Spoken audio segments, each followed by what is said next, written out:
manque pas de sujets pour se mobiliser. Et vous me permettrez d'en citer 3 essentiels. L'index, en montrant le pouce, le logement et le plein emploi. Autant de défis que le Parti socialiste doit et peut véritablement relever.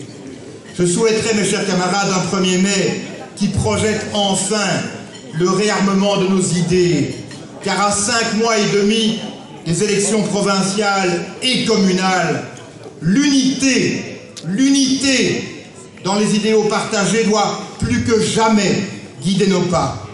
Ne l'oublions pas. Ne l'oublions pas, le Parti socialiste a toujours été une force de transformation qui inlassablement, génération après génération, a porté en lui le progrès. Nous devons continuer ensemble dans cette voie. Camarades, permettez-moi donc de placer cette intervention sous le signe de notre quotidien, votre quotidien, notre combat.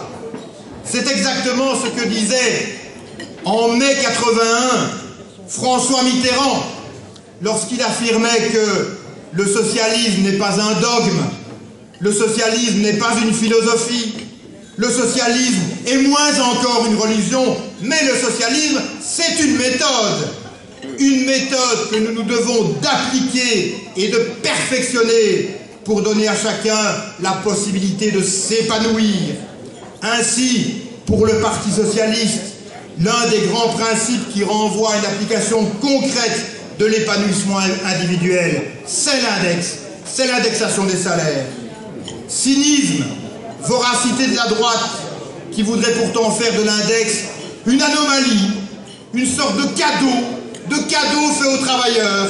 Mais non, camarades, l'indexation automatique des salaires est une évidence, est une exigence pour nous socialistes.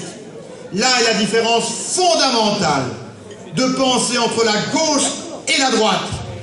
J'insiste et je le dis au nom de tous, notre volonté en tant que socialistes et progressistes est d'équité. Elle passe donc par l'indexation des salaires, nous la défendrons et nous ne négocierons pas d'un iota le démantèlement de l'index.